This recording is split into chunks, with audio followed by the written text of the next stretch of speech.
अस्सलातु वस्सलामु अला रसूलिल करीम अम्मा बाद आऊज़ु बिल्लाहि मिनश शैतानिर रजीम बिस्मिल्लाहिर रहमानिर रहीम। अस्सलामु अलैकुम नाज़रीन, कुरानी दुआ सीरीज़ के हवाले से आज हमारी चौथी किस्त सूरतुल बकरा की आयत नंबर 201। ये बहुत ही जामे दुआ है जिसमें दुनिया और आखिरत दोनों की खूबियाँ मांगी गई हैं। आयत मुबारक इस तरह है, आऊज़ु बिल्लाहि मिनश शैतानिर रजीम बिस्मिल्लाहिर रहमानिर रहीम। रब्बना आतिना फिद दुनिया हसना व फिल आखिरति हसना व क़िना अज़ाबन्नार।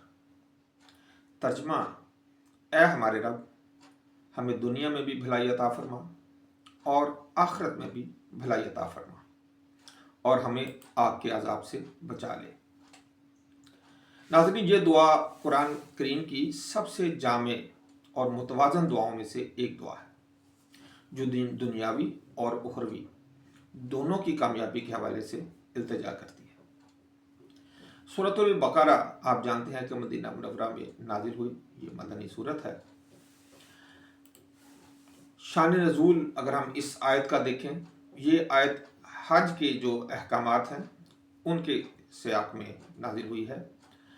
हिजाज के लोग तवाफ़ करने के दौरान मुख्तलिफ दुआएं मांगते थे। कुछ लोग सिर्फ दुनिया की भलाई मांग लेते, कुछ सिर्फ आखिरत की भलाई मांगते।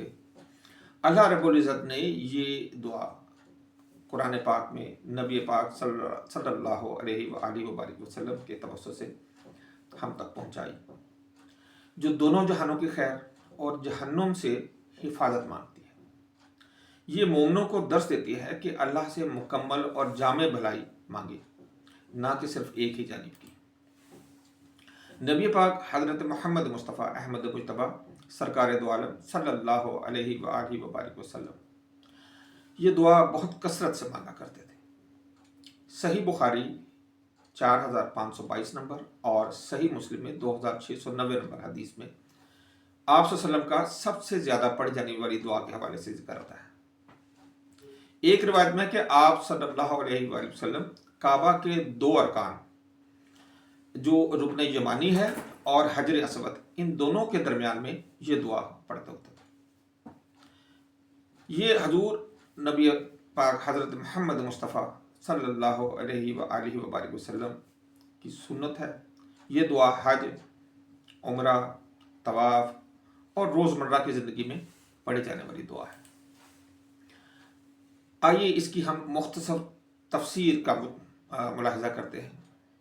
बेसिकली ये दुआ मोमिन की मुतवाज़न सोच की अक्कासी को ज़ाहिर करती है। दुनिया में हसना यानी कि रिज़्क़ हलाल मांगना, सेहत, नेक औलाद, घर वाले और अमन की ख्वाहिश।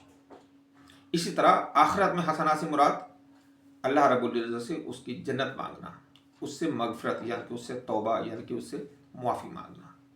अगर वो हमारी मुआफ़ी कबूल कर लेता है फिर तो मसला ही हल हो गया। और अल्लाह रब्बुल इज़्ज़त से सवाब मांगना, उससे अजर मांगना, और उससे अजर किस तरह मांगना, उसकी शान के मुताबिक, ना कि अपनी इबादत के मुताबिक। और फिर जहन्नम से बचाओ, गुनाहों से हिफाजत और अल्लाह की रहमत।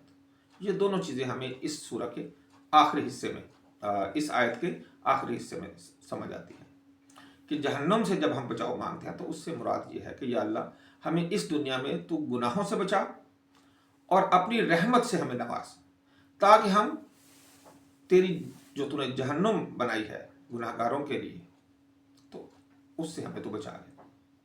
ये दुआ हमें सिखाती है कि ज़िंदगी में हर जो हमारा काम है, हर शोबा जो है, उसमें तवाज़ुन रखना बहुत ज़रूरी है।